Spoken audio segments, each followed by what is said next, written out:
All right, welcome everybody to Angry Cow Poetry in the Rialto living room. Some awesome folks out in here tonight. All of you are awesome folks. Pleasure to have you all here. Really appreciate you coming out. Our feature today is AKeem Rollins, and I actually don't remember the first time we met, although I know it was online. But what I do remember is shortly after that, Raja, who was a feature here Friday night, was texting me. This was in COVID. Things were shut down like completely pretty much. So everything's online anyway, and I'm walking around. I'm just walking through a neighborhood, and I get a message from Raja looking for a last-minute host for a virtual slam. She's like, can you do? And I'm like, well, I'm out walking, but I'm like, okay. And because it's like it's about to start, and she needs one more judge. And so so I'm like I start like walking as I'm trying to judge this, and I pop on there, and my video's coming up, and AKeem, who I'd not known that long at that point in time, just like, it's Keith! As soon as I popped in, it was a really cool, I don't know if you remember that at all, and you probably don't, but it was this really cool connection that I'm like, oh wow, that you remembered who I was, and you were excited to see me. AKeem is one of the best writers out there, one of the best performers out there. He's also one of the best hosts out there. It is an honor to bring AKeem Rollins to the living room to perform for you tonight. So please welcome to the stage my friend AKeem Rollins.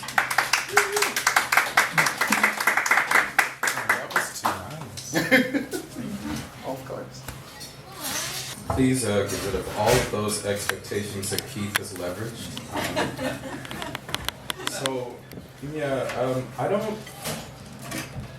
I don't really write or perform anymore, but I said I would do this for Keith, and I feel good about that. So I have some things that are like pretty much just drafts. They're not complete in the way that they don't say what I want to say yet.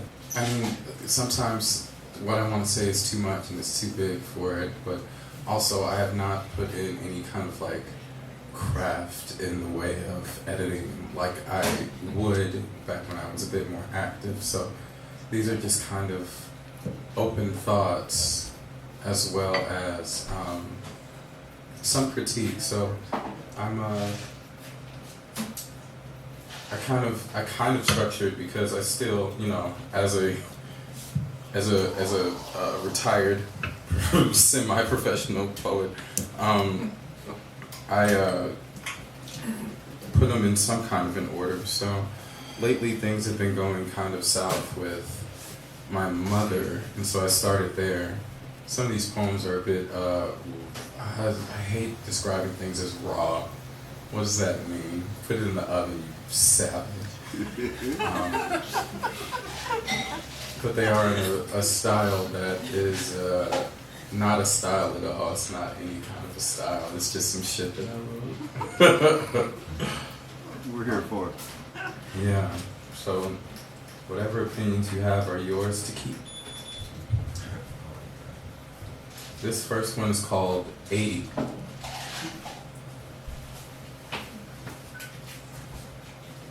On the day that my mother went into the ICU, a man told me I made him feel like he had 80 orgasms. That's 80. A much needed distraction. Why not 100? Maybe I'm just like my mother. She's never satisfied either. It isn't enough that the night painted her face where mine was supposed to be, on top of my father's hand-me-down bone structure before I learned the reconstruction of ripping them off my skin to reveal the me that was here all along. No, that is not enough. That night was also my baby brother's birthday, and here I am with the nerve to feel sorry for myself in private. Despite that not being exactly the right wording, I haven't felt self-pity, as the grown-ups called it, for many suns and moons. I am what the millennials call healed, or healing, or whatever word makes us all sound like open wounds weaving themselves together again into strictures. My mother may very well be dying, and I am only concerned about this man's orgasm, because that's all I wanted. To make someone feel the rumble that was waiting to pour out of me. to feel anything but the gravity of grief floating above me, hungry and winged, patient most of all. A giant cloud of every way my life will be different, and I look the other way, at the shiniest yes, and make someone else feel so good, maybe it would tip a cosmic scale, gave the bad a broken jaw, so it couldn't devour someone for a few more days or weeks or ever again. I know. I'm romanticizing. I have to. I'm an artist after all. What is real is that this distraction was a form of self-care, as the younger millennials call it, a way not to be crushed too quickly, a slowing of an explosion to a leak, a shout turned hiss. If ever there was a time for God to return, now would be fine. I have already learned to love myself enough to know I deserve all 80 pieces of silver, a few Judas bags of betrayal. Honestly, I think I'm too fine, too okay, more worried about money and how to pay for the Airbnb since I'll be her caretaker. I knew one day I would write this. One day I would write my mother's death note. I'm not sad, crushed, defeated, nor patient. Those are things reserved for more petulant wounds, the kind that don't beg the sea of crimson to ache closed, beg the other cliff of ripped open skin to kiss themselves back together again. No, I knew I was meant to outlast the woman who made me in her image. I expected pain, anger, hot sadness, but there is so much peace. It almost shocked me into a riot. My hands needed something to break. 80 times, apparently. Thank you. Yeah.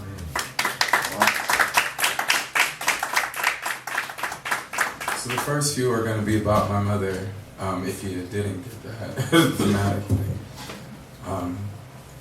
I am going to get to one of my favorite poems that's not very good. It's very old. It's maybe 13.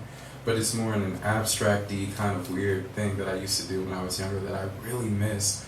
And being a slammer, a performance poet for so long, you start to converge to the things that work and not the things that feed you, and not the things that make you feel good creatively. And then that's all you're writing because you're waiting for that next great piece that, oh, this is the one. This is how I'm going to make finals. This is how I'm going to win. And God damn it, that's exhausting to keep on writing to the trends even when you don't agree with them, when you don't have anything to add or say. You still are being begged to be one of those shouting voices in the cave, making the echo so loud that it might crash down on you. And I just didn't want to do that anymore. So I'm going to get to that one soon. It's in my political section.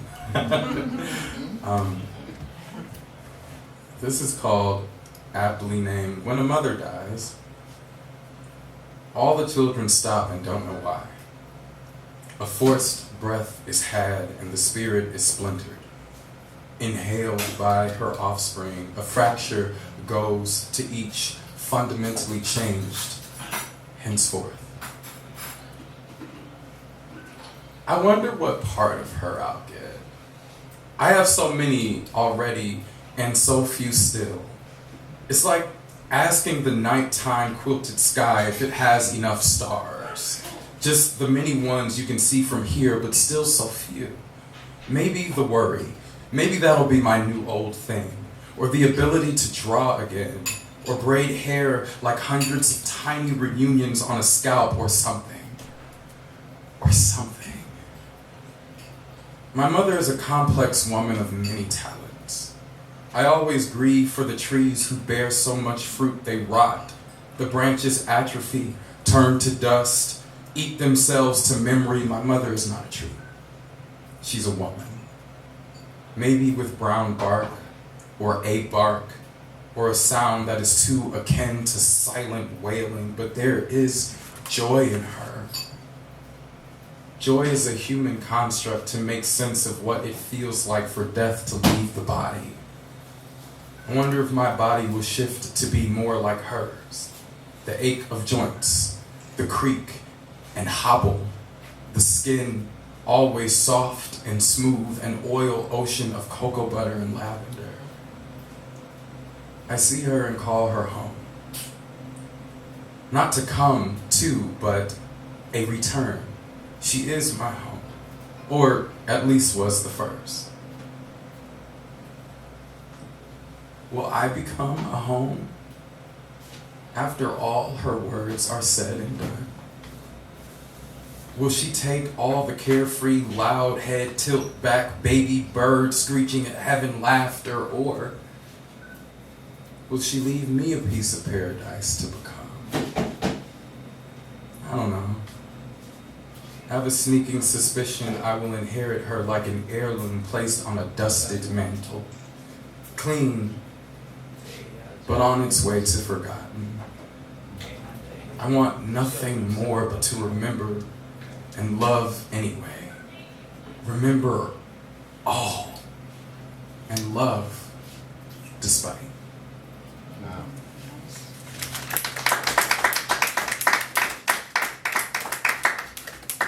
Bit shorter. Portrait of Kathy 1. I live a life so different from my mother's, I question if I'm even her child. She was beautiful enough to be the belle of rich rooftop parties, but poor enough not to know where they were happening. A Midwest girl with southern charm and skin so brown and smooth, people called it food. My mother could not perceive herself as herself, so she asked the world to name her. When it lied, it was the only truth she had to carry home.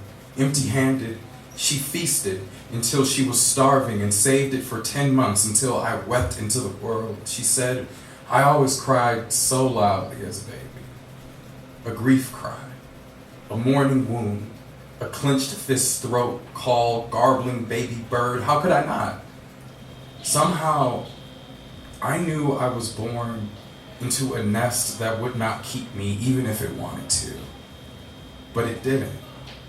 Born into a burning house where an African girl with a laugh heaven uses as a ringtone and a smile that makes bones seem like glamour, misplaced in some woman's Midwest nightmare, would hold me until I almost became her, until there was nearly no me left at all.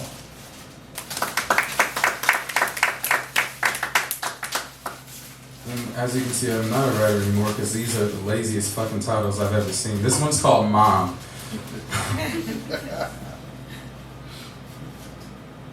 I make her feel like dancing. Every morning my mother says, good morning, with some computer painting image of her visage, an emoji app or something I didn't know would exist when I was a child. And every morning, or thereafter a little later, I say it back. There is so much God to be found in the shattered relationship of parent and child, that the pieces grow legs, discover an entire world where they are seen as whole, and come back together as if summoned to recreate a love that was always there but couldn't shout with a mouthful of grief. My mother visits and wraps her finger around my tangled hair, grinning a mama's grin. I like it. And that is enough for me to know how hard I will grieve her when it is time to, but not a second too early. I have earned every dark tear. We have shedded the skin off our bodies, words sharp enough to fillet, and sewn every piece back with I love you stitched in each apology. It is not the simple I'm sorry, but the way both ourselves begged, don't leave me. Again, stay. There was hurt. then there was love. The kind that didn't ask me to take myself off anymore before entering the room. The kind that didn't say my name like a fly caught in its throat. The kind of love that boils oceans and digs graves barehanded. The truth love. A dirty and foul and beautiful and raw and human kind of love. The way I love my mother, and she loves me, means I can no longer settle for regular. I must be loved as if the world is ending again, or not at all. Oh yeah, here it is. So, transitioning from talking about my mother, because I will be talking about her for the next month with doctors. As the World Burns is this weird poem I wrote off of this weird piece of art I got from a thrift store that had like a George Washington portrait from the dollar bill, but like in newspaper print with his mouth open and all these like different fonts and words and like splatters and colors and borders, and it was just like cool but kind of trippy. It's kind of like, it felt like reading a newspaper while like you're already on shrooms and the acid is melting on your tongue, but you just got halfway through the joint. It was really trippy, and it was like, wow, I love this shit. Mind you, I didn't do drugs at the time. I don't do drugs now, but you know, everybody had their 20s. Anywho. As the world burns.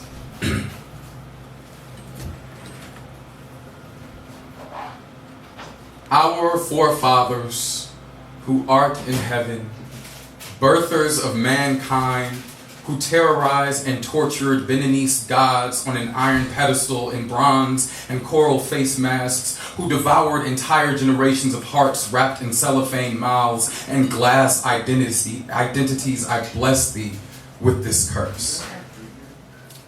O vanity, thy name is Judgment Day.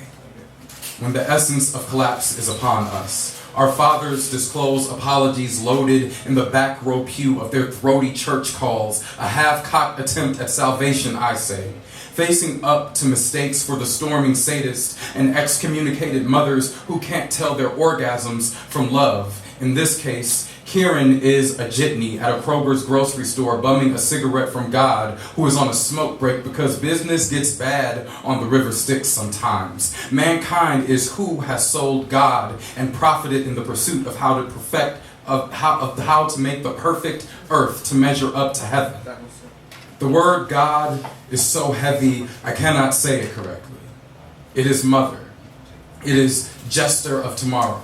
It is the fallacy of 10% of brain and expecting 100% of answers, perhaps the arresting numbers of us that are poisoned by air, poisoned by water, poisoned by food that would not be allowed in heaven. Perhaps we know we are dying.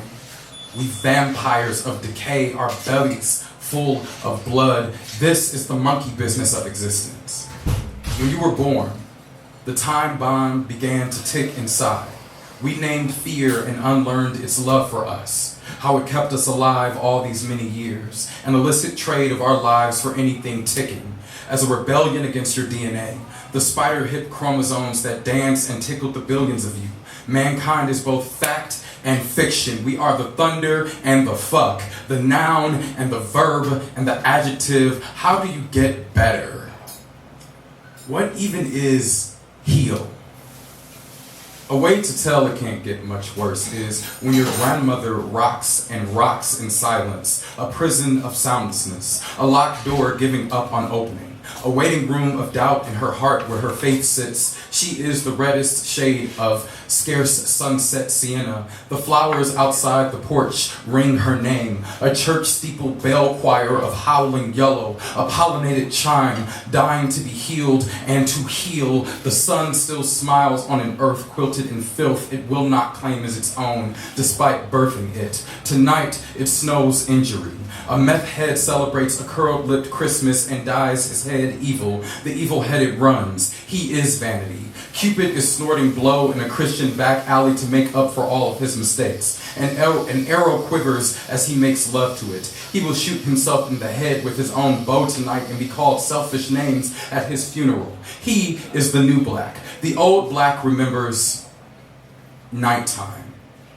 remembers marching on scarred backs, a skin graft destiny with birth and high pressure hoses spitting at we shall overcome until it drowns, remembers prostitutes and gamblers and Harlem tar on shadowy rooftops and oil pan kettles, remembers cockeyed crosses that would rather burn than be prayed to by the likes of soot-skinned creatures. African was once a curse word, mud in the teeth, a half-worm shitting in the cheek.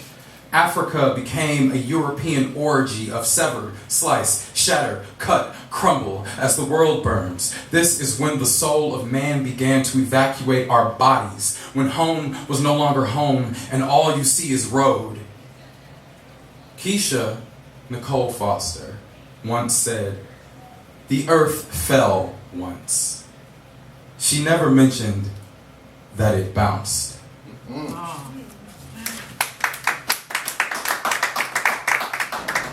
Alright, I guess I can do one more. How are you guys doing? Yeah, good. Good. Good? Yeah. Okay. How are you? I am surprisingly more nervous than I thought I would be. You're doing good.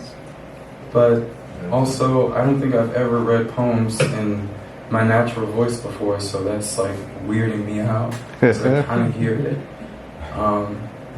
So I have this poem that is always hard to read because, well, I haven't read it before ever, but so how real can I get it? As real as you want. Super real? So you all are like mostly white, right?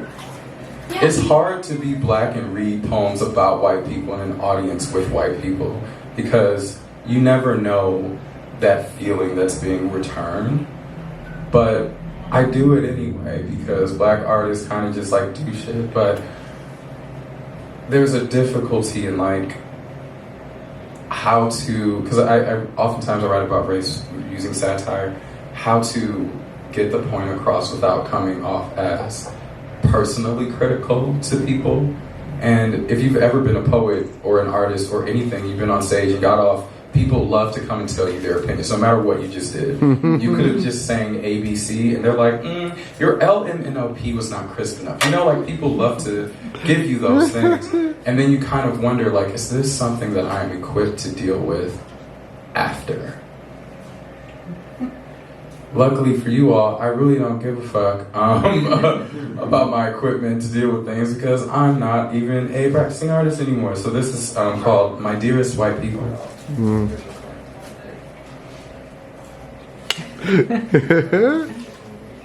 Dearest white people, I must say I am sorry. It must be so hard to be you. To have your heroes torn down right in your face, to learn that Elvis, the king of rock and roll, was actually Aladdin, the king of thieves, to have your fictional characters from whitewashed to black baked, but then black people have the nerve to want black historical figures not to be played by non-blacks. The hypocrisy. Why can't Storm be played by Emma Watson? She is British as Naomi Campbell at least. And all the fun words are taken away from you. What y'all finna do now that Gen Z has claimed African American vernacular English as Gen Z speech and TikTok is the new encyclopedia and almanac? I bet they never even read Tom Sawyer before nigger was edited out and hung out to dry on the clothesline tongue of political correctness. Y'all deserve better. And that R word. Really risque, remembering rude ramblings, insert more R words, whatever, to be called racist. How awful it must be to be named something you are not by people who do not know you. Trust me. I get it. Don't you know? Just a thing you did once in college. I mean, if you're gonna dress as Pocahontas for Halloween, you gotta get the right makeup shade, right? It's just a tan. It fades away like Rachel Dolezal's fame did. It isn't like you're trying to be brown or steal an entire culture. It's rude to call someone a name and you don't even know them. The way people call the people I come from a thing like ghetto or violent or primitive or animals or ignorant or dead. That wasn't you. It might not have even been your ancestors. Your grandmother was never in a lynching postcard photo, nor did she have a collection of pickled penises from hanged black men, or formaldehyde jars of black vaginas, and the assumption that she may have is just offensive. You grew up led to believe you had a working, accurate knowledge of what racism is, enough to know that you are not one.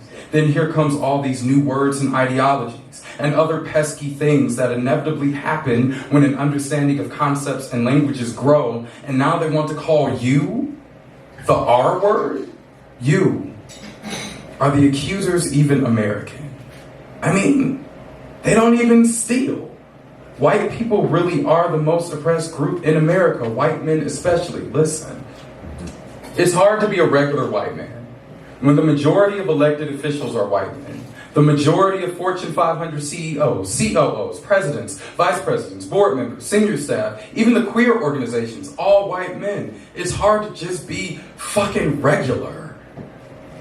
Oppressed, unheard. And those same white men are attacking white women, all women's autonomy with their bodies. Of course, it's about women. White male politicians would have to acknowledge that other people other than women can be pregnant before they can attack it. Why aren't black and brown women standing with white women, now after them for years and years, warning them of the attack that was coming? Because black and brown people are entitled. That's why. The way they want the same rights and responsibilities as every other American citizen, that sounds like taking rights away from whites. Being equal sounds like extra rights, like reparations. Yeah. Entitled. It honestly must be hard having one's worldview shattered into a million idealistic, bucolic pieces, just for the ugly tentacle monster made of millions of hungry mouths to replace the great legacy of what you were simply born into. This blood inheritance you did not earn, you did not ask for, and do not want, but must pick up by virtue of just being alive. The strange fruit has been peeled and eaten already. The nutrients from those rinds and flesh already devoured and used to form the generations after. The legacy of everything fell into all of our laps. No one asked for this by being born. That's the dire nature of heirlooms, really. Inheritance, hereditary, involuntary as stomach muscle, a circumstance, our entitlement.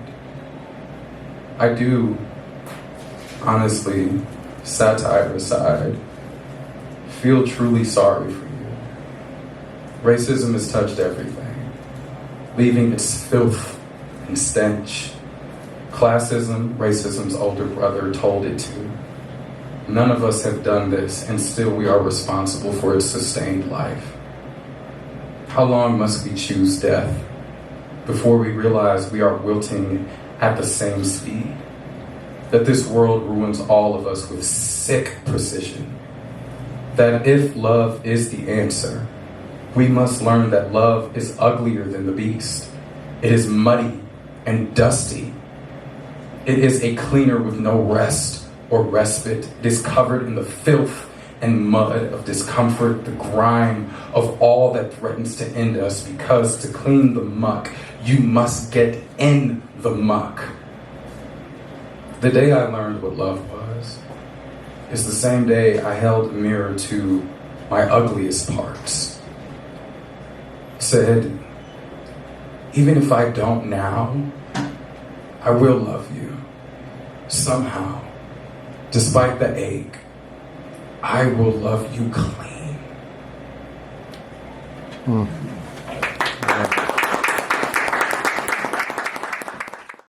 All right, we are going to start back up. The conversations are amazing. I know we went longer than 10 minutes. I was enjoying those. But we will get started back up. A couple things. I know one of you at least has already thrown in. We do suggest a $5 donation for those willing and able. Throw in your pot at some point in time to help me pay our amazing feature tonight. Upcoming at the Rialto here, December 17th, I get the honor of performing with Zach, with his band The Bright Lights, with a band named Ashes, which is Nate and Seth and some other great folks, and minus the Alien as well. Mary Williamson. So that's going to be a great night, December 17th in the back room. Come back for that. Next feature, first Wednesday of January, is Michelle R. Smith. So please join us again for Michelle. Like the gasp over there. Every first Thursday in this very room here, Jim Ballard plays with a special musical guest. So up here on the stage, it's always a great time for that. We're going to turn to the open mic, and I'm going to bring up a friend of mine, as all of you are in this room. I met Tone at Boom Boom Room for Poetic Nights that Black Rain had asked both of us to feature. And we connected afterwards, and I was working on a project, and I wanted some music. And Tone's a poet as well as a singer-songwriter. And well, maybe we could do something. And so we can make, like, yeah, let me know. And I reached out and he said, let's stop by the barber shop. And I did. And I stopped in and and it was just, we hung there for a while. We just hang, sit there. Yeah, Tone is a barber. It is actually Tone the Barber on Instagram if you want to follow Tone. And we're hanging out in the barber shop, and the conversation's just great. We're just sitting there chilling, and we're talking about, okay, what can we do together? We're talking about a couple different pieces. And Tone's like, I got my guitar, let's just do this. And so we just sat there and did a little, it's a one-song concert, but we went and did our piece together and filmed it. It's actually out there. It was a great collaboration. I had a great time with that. Tone featured at the Kenmore Library for Angry Cow Poetry along with Black Rain not too long ago at all. That's available online as well. Georgianne was there. So please welcome to the stage, High Priest.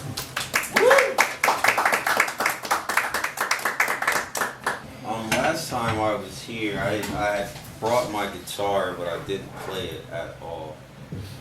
I noticed. Right. So I actually brought it on stage this time. So I at least have it up here. How about that?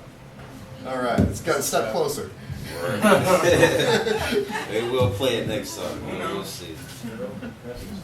Yeah, every time I come, it's always a privilege when he asks me to come. This piece, it's funny that he mentioned his grandmother rocking in her silence.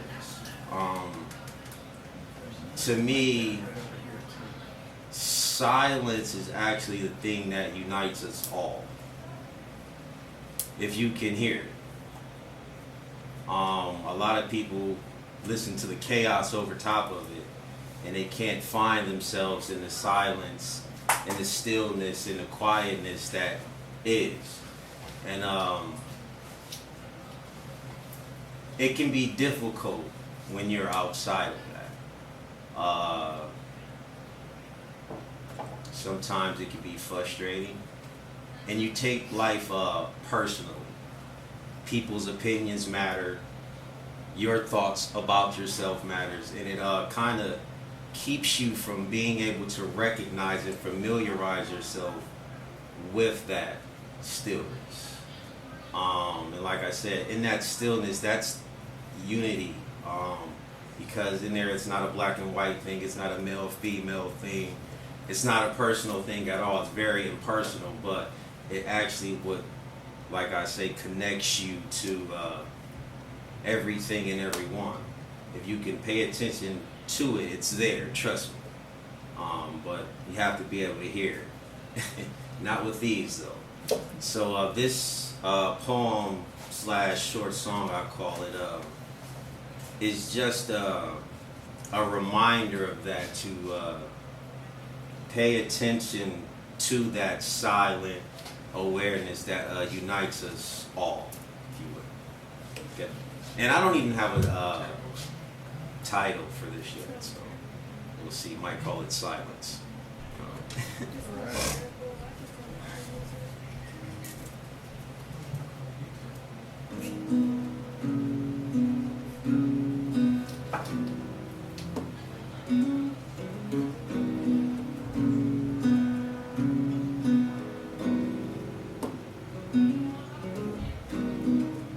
Take me with you, yeah, yeah. Wherever you go, and I'll be with you, yeah, yeah. Every step of the way, forever and ever, yeah. always. Take me with you, yeah.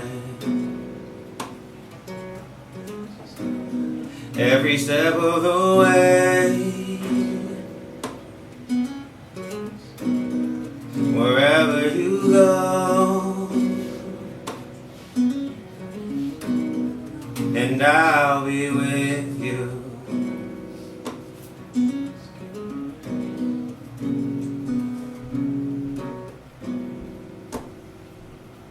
I'm finding that my happiness is stored inside my silence. Finding that there's joy the more that I am quiet.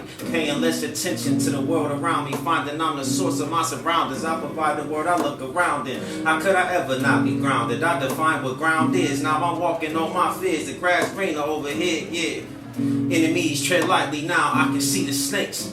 Cards on the table, now everything's at stake. Everything's a learning curve, never a mistake. What was once out of focus, now coming in the frame. They forgot me and they forgot to mention. They finding out my name. I'm finding out myself now, it seems the only way. Lord, give me strength, now I'm carrying my weight. I'm finding out what you believe depends upon your faith. So I believe this faith in me to know that I am great. As I believe this faith in me, I'm finding I am great. Yeah, I'm finding I am great. Yeah, I'm finding I am great. Yeah. Said I'm finding I am great, yeah.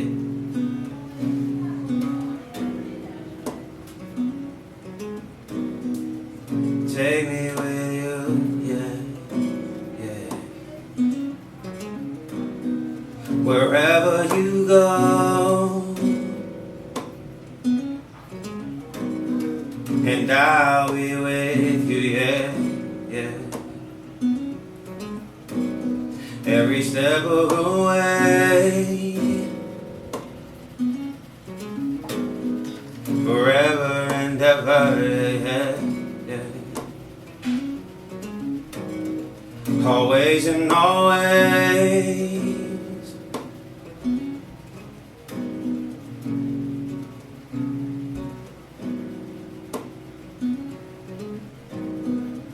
Like I said, in the silence, that is what unites us. In this silence, we are brought together in harmony with the world, with other people, with the universe, and all there is. It's only in one person we lose sight of that and we feel like we're separated as an individual. But you can't let these thoughts, these fears, and these feelings separate you from this silence. Because I don't know if you ever read the scriptures, but it says nothing can separate you from the love of God. Because you see, in this silence there is love. There's no judgment. It's nothing but peace. Nothing but love. Nothing but happiness. And nothing but joy. So I would encourage each and every one of you to find this silence and remain. Thank you.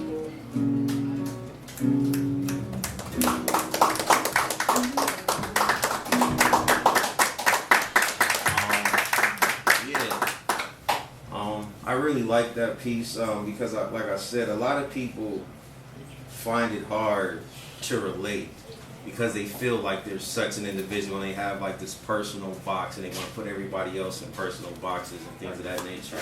And it just causes a lot of division and a lot of separateness. And you know, individuality is good, but if it's not received well, then it's bad. And so we have to find a way to be ourselves and yet respect and love and move graciously in this world. So that's why I like that piece to kind of remind me to stay in that silence. And that silence is also a reflection, if you will. You can see yourself in it. He spoke earlier of the mirror reflecting the negative. And I get it, you can see that as well, but a mirror just doesn't show you the negative. It shows you the positive as well. You just have to be able to see it. So this piece is about seeing the positive and the negative, seeing the whole picture, and seeing the beauty in the whole picture, not just focusing on the ugliness or not even on just the goodness. Because if you look at it in just one lens at a time, you'll miss the whole thing. I don't know if you ever seen like that vase, what's that, blind spotting almost kind of thing. You ever seen that? Like it's a vase, but it's actually two faces, so black and white. I don't know what the name of those pictures are called, but it's kind of like that thing. So you have to be able to see it from a non-dualistic lens, if you will. So this is a piece just kind of about that mirror that is silence.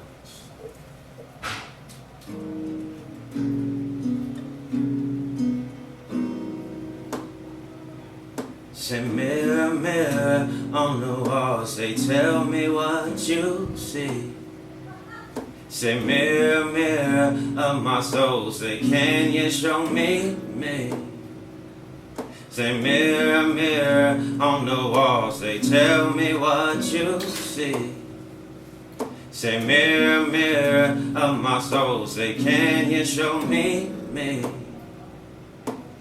Tell me what you see. Try my best to reflect my soul, staying true to me. Embrace my darkness like I'm running from the light. So please don't speak about my demons if you ain't joining the fight. Cause see, they still in all my dreams, keeping me awake at night. These lines I write, manifestations of my spirit on this paper. These pages contained in my soul. Finally free my mind from being hostage. Finding better ways to cope with losses. Now I'm turning words into heartbeats. Rhythm and time, it couldn't be better. Sometimes you gotta change up. You sick and tired of being sick and tired. It's okay to switch up. Just keep your feet moving forward and your head looking up. And know everything is in you. You're more than enough. Just keep your feet moving forward and your head looking up, and know all you need is in you. Just believe in yourself. That's it.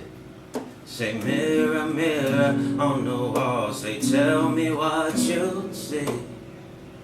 Say mirror, mirror of my soul, say can you show me me?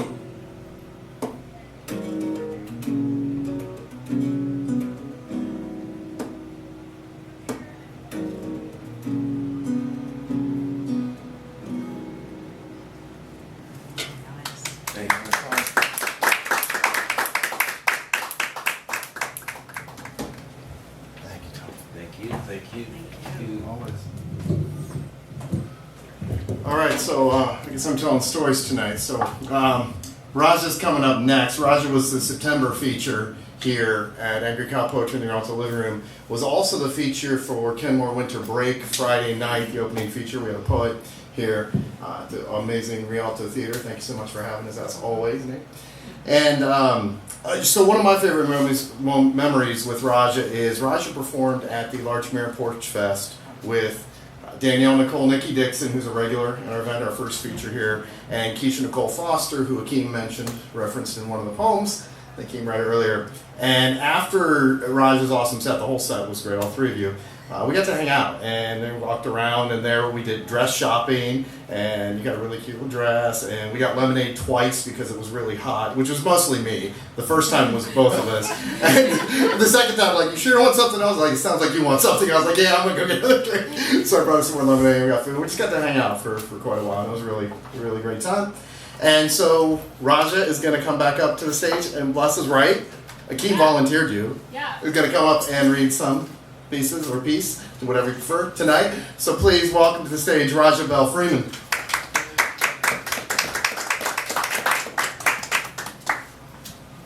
Okay, sorry. Very old and creaky. Does anyone know how to use a camera? Know how to use a camera? I'm trying to teach myself how to use this camera. This light is ridiculous. It is right in my face. I swear it wasn't there before. It's so yellow and in my face. Do y'all ever... Like, somebody else come up here. Come here. Jim's coming.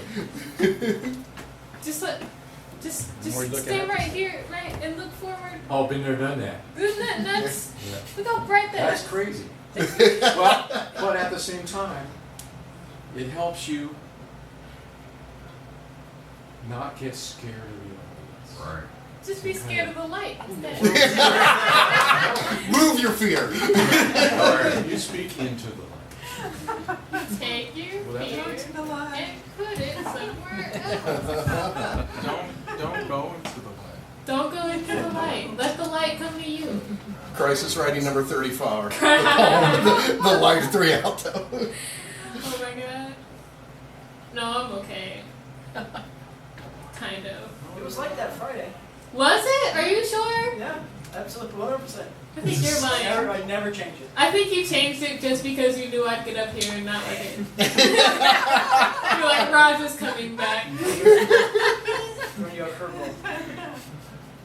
I don't know how many of you were here when I was here on Friday. Anybody was here? Nobody?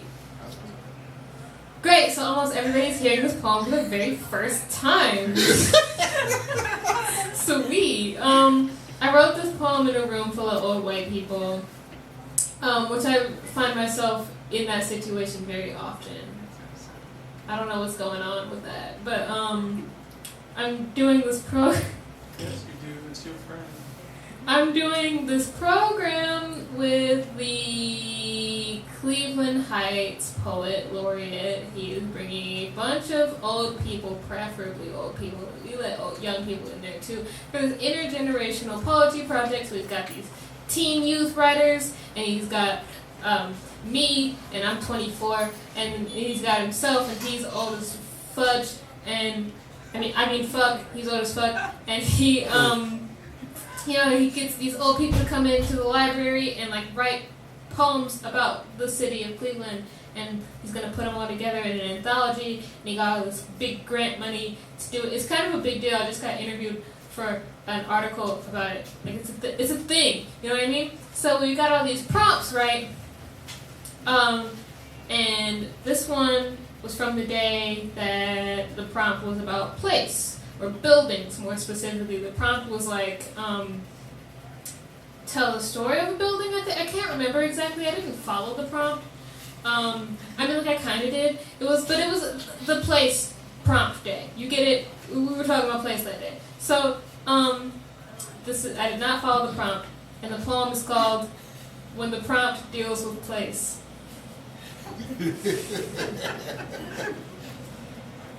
I don't have a strong attachment to very many places. I go through buildings the same way some people go through lovers. People ask me where I went to school when I was a kid, and I say it's grass now. It used to be a big brick thing with stained glass windows and bitchy teachers and an unforgiving nature, but it's grass now. And my second elementary school isn't me anymore. My teachers aren't even there. The building forgot me, but I never forgot it. I found my 4th grade picture on the wall amongst hundreds of other old students, ghosts of education's past. I was wearing a pink button-down shirt under a black and white houndstooth dress. I stared at that picture for a long time and tried to remember the moment that little girl died, because surely that couldn't have been me. I saw a lot of things in that picture, but I did not see a mirror. Sometimes I passed my own church. I think I'm supposed to say I grew up there. I think I was supposed to stay Christian. I think God is supposed to live in me, and I'm supposed to live within those church walls. But of course, I left just like I left everywhere else. It's one of the few places I still have access to, though. I'll never see most of the places from my childhood again. I'll never see the room where I lost my first baby tooth. I hardly remember the apartment I came home to after I was born. I'll never see the room I was in when my mom told me she was pregnant. I remember the corner we set my sister's car seat in when we came home from the hospital. My sister does not. When we moved from that house, I remember my sister crying in the middle of the night because they wanted to go home. My sister does not even know of the past snatched from under them like a rug. Walls are temporary things. Memory sponges that soak in pieces of us and never give them back as we drift in and out like a breeze. I think that's how buildings remember us, as gusts of wind. You can't hold on to a gust of wind, but you may remember the goosebumps you got when it breezed past you.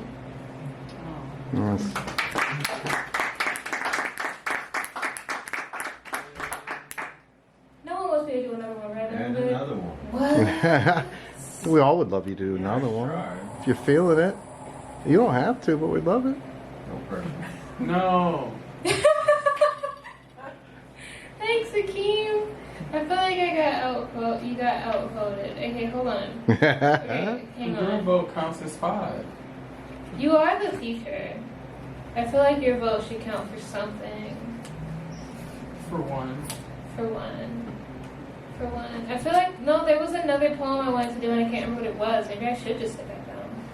You ever just forget everything? Oh my god! No! So I did this poem last week also. And after I did it, this guy, the dude, he asked me, like, if Amanda Gorman was my inspiration. And I was like, huh? I want you guys to listen to the poem. And then I want you to keep in mind that that was the question that was asked afterwards. Okay, so is it? Yeah, the timing was perfect. And it's on film. Patrick Warren is shot and killed outside his home on January 14th, 2021, after yet another wellness check gone wrong. Everything I've seen since I saw the video of his last moments alive has existed through a lens of his murder. In other words, I don't understand how things exist as if this had never happened, and I fail to understand it every time. I replay life in my head, disgusted at how it all fails to gel together. My dreams are clips of reality in montage. Get down, says the officer. Rise up, says Amanda Gorman 6 days later. Be the light, says Gorman. Lighten the skin, says America, since America has said much of anything at all. Children are the future, says the world. You're acting like a child, says yet another officer. I am a child, says 9-year-old girl, handcuffed and pepper sprayed. How could catastrophe possibly prevail over us, asked Gorman. By blunt force and power, says I. Paying attention. Pay attention. I'm not here to give you hope. I'm here to tell you what the fuck you should be hopeful for. And then this dude was like, I have a question. Is Amanda Gorman, like, I assume Amanda Gorman's like your inspiration. I was like, what? Is that what I said? Is that what you... Anyway, thank you. Roger Belfry. All right, so I'm going to read 2 pieces and then we'll bring our feature back up. I had no idea what I was reading tonight, so I asked Janine, and Janine picked 2. And the first one I think I have without looking. You don't always get experiences you expect as a parent, and sometimes as a parent you're faced with things you're not prepared to go through, you don't know how to go through. This first piece is called Failed Sales Pitch. The best knife on the market, 8 inches of blade that can effortlessly slice a tomato, or an asphalt shingle, or a vein. It is a knife you'll think of every time you leave them alone. Every time you leave for work, hoping their depression, their misery can hold out until you return. It's a knife you'll hide, hoping they won't find it, hoping they won't think of all the other alternatives impossible to hide, the way a plate could shatter into ceramic daggers, the way broken glass could tear through skin, the way a tool for carpentry could quickly become a tool for self-destruction. But your mind always returns to the knife. The easy-to-grip handle you continually imagine in their hands. The corrosion-resistant stainless steel you continually imagine stained. You can have the blade sharpened for free in case the wounds aren't yet deep enough. The forever guarantee is for your knife, not your child. Thank you. Appreciate that. This one is more fun, I think. And this one I do need to read. This was written back when the last president, who's trying to be the next president, was in office, and so it's going to be a fun potential piece for tonight. There's a lot of swearing. It's a repetitive poem. I made a video where there's like me and like with a crazy ass yellow or orange or whatever hairdo and stuff, which is more fun in the video than it's going to be right now, but you know, you can find the video as well if you like. Mr. President, a question I'd like to pursue. What the fuck is wrong with you? Every time your mouth opens, the words are untrue. What the fuck is wrong with you? At the victims of a hurricane, paper towels you threw. What the fuck is wrong with you? $70,000 for the hairstyle of a cockatoo. What the fuck is wrong with you? 26 sexual allegations you claim all are untrue. What the fuck is wrong with you? While grab 'em by the pussy is what you do. What the fuck is wrong with you? On Hurricane Dorian's map with a Sharpie you drew. What the fuck is wrong with you? In my great and unmatched wisdom, your mouth did spew. What the fuck is wrong with you? Racial diversity training you try to subdue. What the fuck is wrong with you? You mock the disabled, so I ask anew. What the fuck is wrong with you? Windmill noise causes cancer, believe me, it's true. What the fuck is wrong with you? If she wasn't my daughter, we'd probably screw. What the fuck is wrong with you? Liberate Michigan, let the violence ensue. What the fuck is wrong with you? Rake your forest to keep fires from coming through. What the fuck is wrong with you? Bleach infections will make you feel brand new. What the fuck is wrong with you? Higher pitch. Stand by, Proud Boys. Wait for my cue. What the fuck is wrong with you? The only question I have hitherto is what the fuck is wrong with you? I hope we can scrape from the office the residue of whatever the fuck was wrong with you. I don't know if I can get there. Soprano. All right, thank y'all so much. We're going to bring AKeem back up here. One of my favorite, I have lots of great memories with many of you, but AKeem ran many years the Listen Queer Poetry Slam. How many years so far? I know you've talked about potentially bringing it back. 3, 4, 5, I don't know. It was just 2. Was it just 2? Yeah. Okay. I mean, I joined it near the end, but it was, so it was virtual, and it was just this amazing community, and amazing poets, and the poetry was awesome, and the connection was awesome, and AKeem just had this beautiful way of just kind of bringing everybody together and supporting everybody. And AKeem posted a few months ago, I don't know what time's it, all messing my head, but like, you know, would people be interested, you miss it, and just the outpouring of all these folks, like, yes, it was amazing, take care of yourself and do what you need to do, was certainly expressed many times, but it was just this beautiful community that you grew and nurtured, and it was an amazing thing. So it's definitely one of my favorite memories with you. Please welcome back to the stage one more time, AKeem Rollins.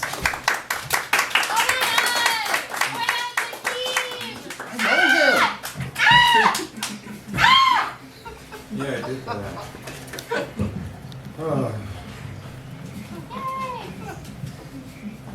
Sister was texting me about getting the Airbnb, and I'm just like, I could drain one of my retirement funds. Money sucks, you know. Anyway, speaking of money, I'm a homeowner.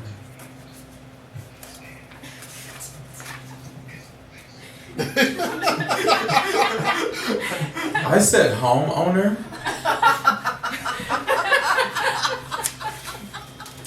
What the fuck is wrong with you? What did you think that I said? I don't want to know what you thought I said, because I know what you thought I said, and that's not what I said. Goddamn, I'm a homeowner. I own a house. Trying to find the poem about that. Son of a bitch. Alright, I guess I'll read stuff about myself. So, yeah, interestingly enough, I'm going to now do what Tone did and use Keith's words as my segue. Keith, you said that they were saying, like, take care of you. So that's, like, a really cool thing to talk about. So, I left poetry, and one of the reasons I did was because I was in such a fucking wreck place in my life, and my mental health, and all those things. And then I got a therapist, and we did some stuff. Wow, interior design? Okay. I wasn't tripping before. No, I'm kidding. So I got long story short, I got a really good therapist. And in September, my therapist told me my depression is in remission, and I don't have any symptoms. I don't take any medicine. I don't really do anything except continue to be a livable human being. So sometimes you gotta like leave shit, even if it's something that is good or you like or other people are depending on, because it's just not fair to you to. Nobody has to be a rock.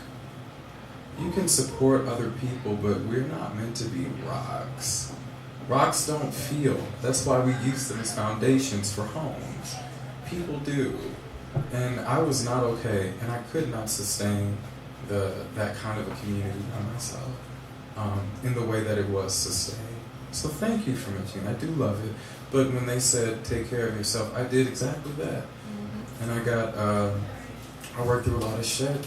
I lost 45 pounds without consulting a single eating disorder. I just started walking and eating better and being like the kind of vegan that actually eats vegetables, because you know not every vegan does eat vegetables, you know. Some eat brownies and cookies and then give other vegans brownies and cookies to throw them off. You villain,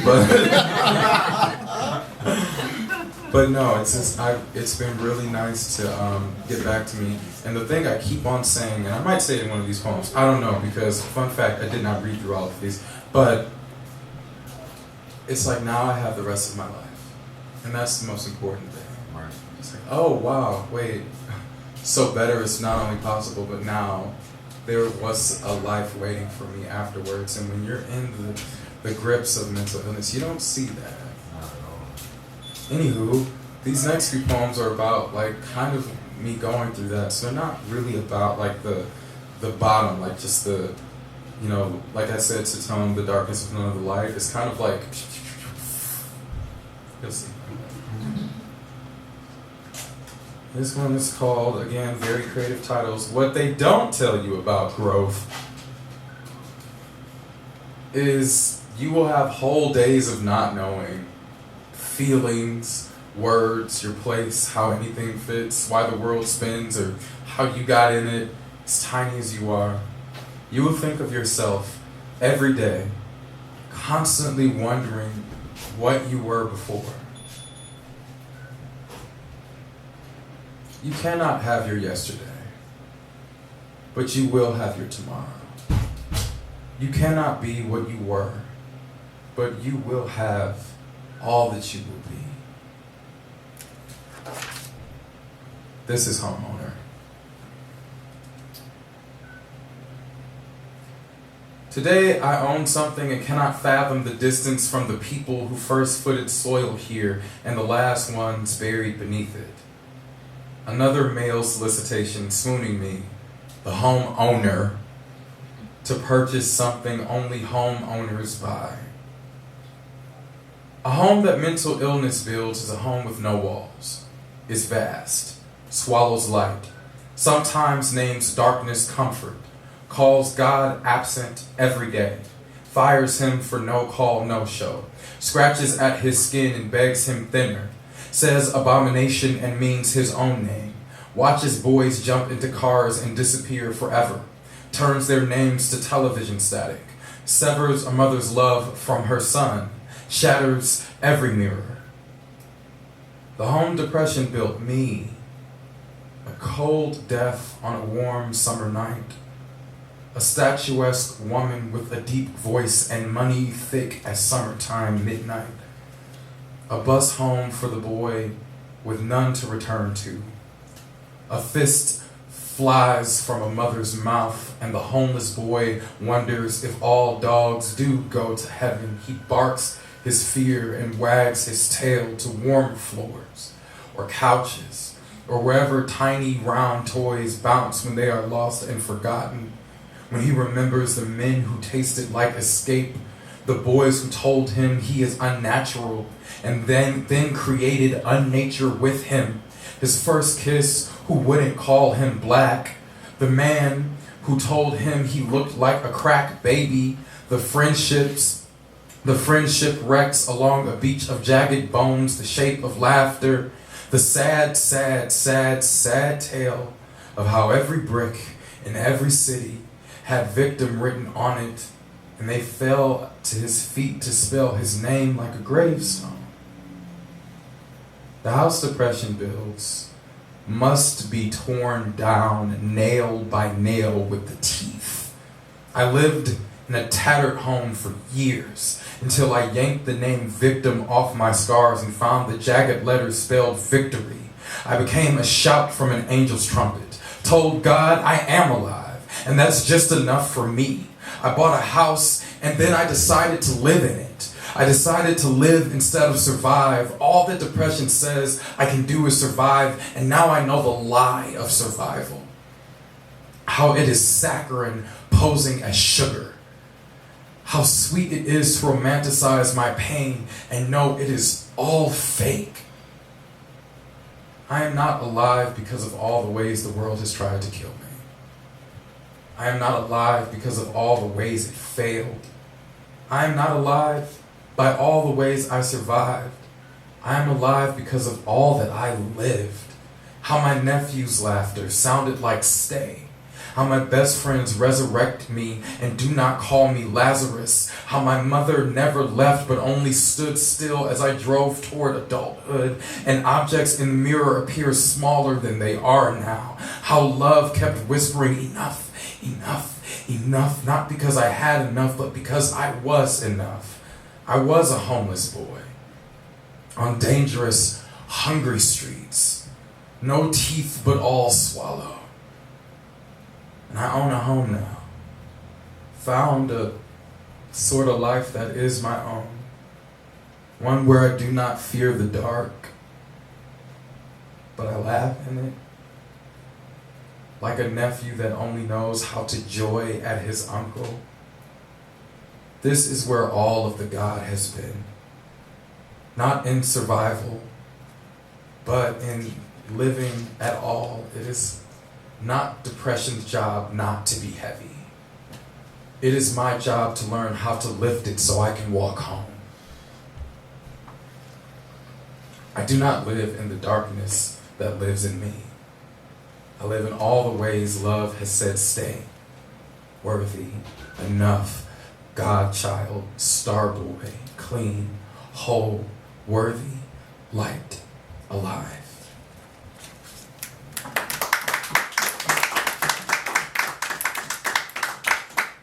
That's what it's like to own a house. I'm fucking kidding. It's so much work. Oh my God. If you don't know how to hang drywall, you better learn. Alright. Just a couple more now. Sorrow is, like all feeling, a tricky God. Not quite pain, not quite a useful thing, just what is. So often, I scrubbed it off my skin, revealing a fresher, more joyful layer. I wash the longing down the drain and run towards everything that feels like life. Even hurt, I get. The reverse reminder of joy. The signal that something is in need of you, but sorrow. What for?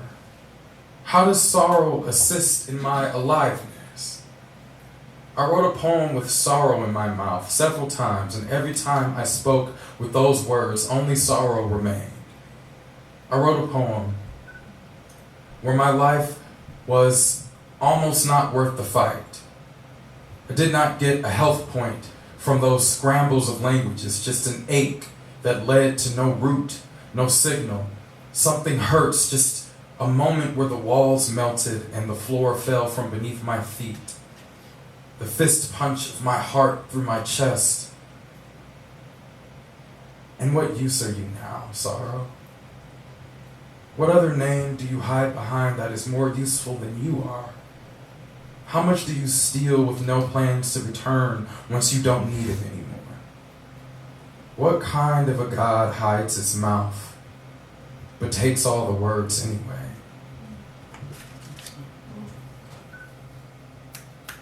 I wrote a poem thank you.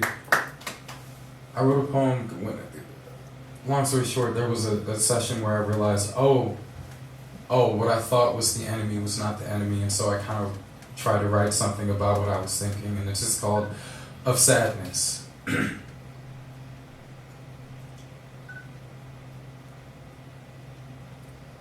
I have been called a god before, but no one worships at my altar. What good is a god every follower wants to destroy? Often, people have tried to stone me to death with so many tiny pills, they become pounds after time and time again.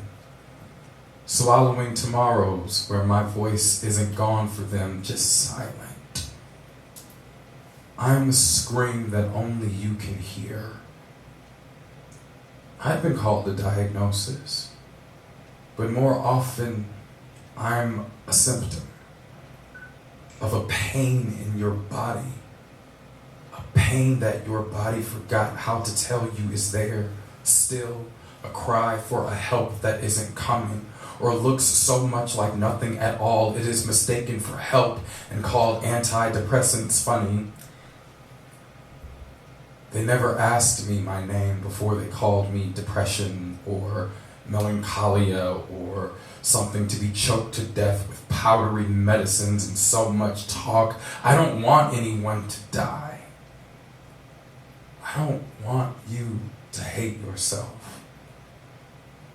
I don't want you to hate yourself so much you fall in love with every exit sign you see. I don't want you to harm. I want you to know there is something to be healed. So many people hate depression or whatever it is they call me these days, but I am not a murderer. I am a scream, a beggar. Please heal. There is something shattered or at the edge of a table in you with the threat of a hard crash beneath it. I don't want you to die. I want you to listen to me.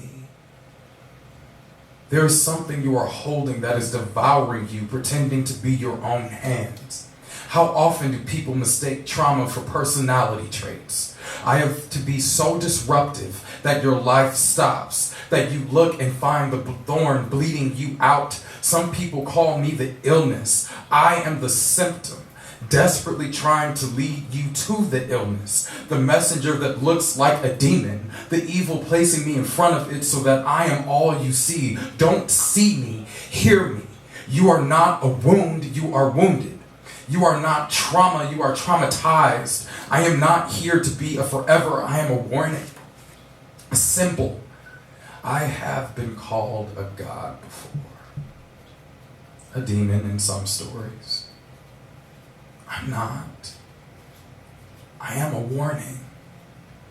Pain is not to be unfelt. Pain is the body's way of saying stop. Hear me. Help me. Heal me. Heal you. There is a whole life waiting for you to come home.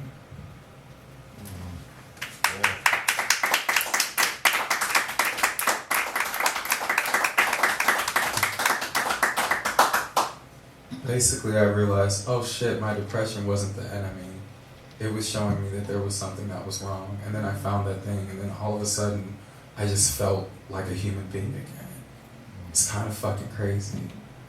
I've had depression since I was 10, and now this is the first time in my life any medical professionals told me, your depression's in remission. I was like, it can do that?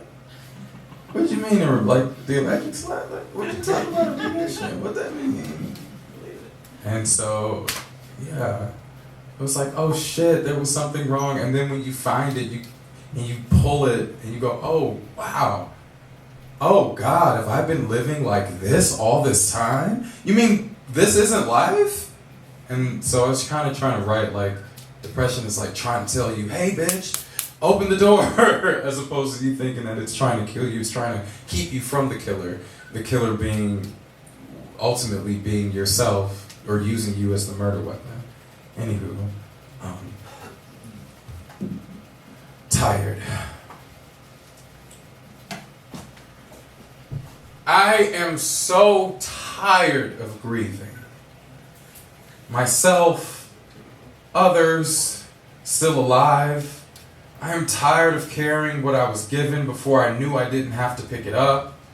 I am tired of grief, of fear, a shadow dog demon threatening to devour nothing, but the teeth look so sharp, my skin jumps off and runs away from the death after revelations. I am tired of asking God for help and forgiveness and getting neither. I am tired of asking myself for help and forgiveness and having to pick one or the other. I am tired wishing dissolved love back into my blood when the love flew west and got a new name, a new heaven, a God with gold teeth instead of streets. I am tired of being a wishing well with a mouthful of pennies from my own purse. Tired of bartering a soul I'm not even sure I have on me anymore. Tired of grieving who I was so much I can't become who I've become. The bottom fell out of my life twice. Each time I grew wings. I'm tired of not recognizing how fucking fly that is. I am tired of apologizing for a mouth I earned. Tired of being told to accept less than subpar sloppy shit, of having to go behind others and fix the mess they left with no intention of bringing me back my shit. They might have left me in pieces, but I still hold every shard. I took a deep breath and my flowers bloom.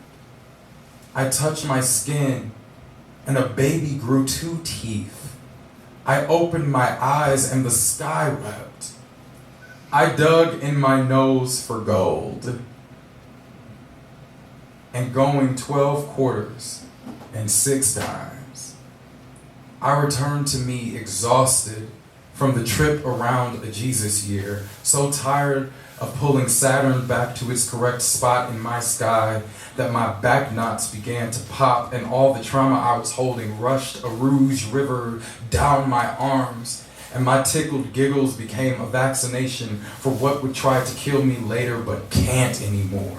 When I was 16, I was shocked I had not killed myself. I was 15 and did not believe I would age another year.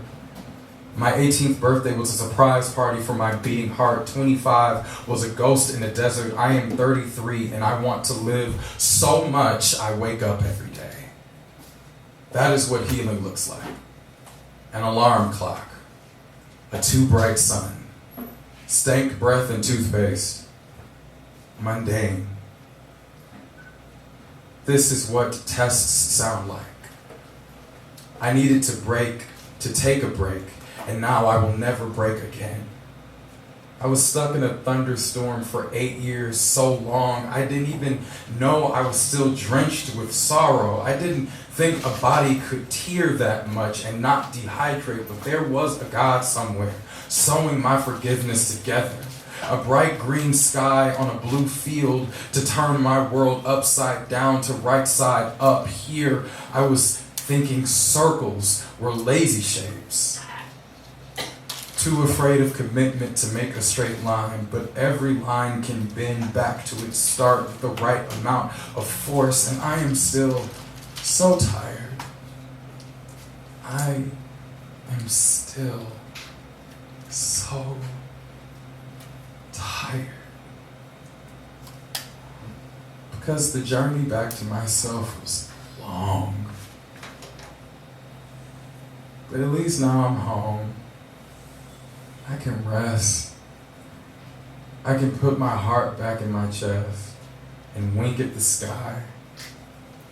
A thunderbolt flashes across, and now I have the rest of my life. Now I will have the rest of my life. Thank you.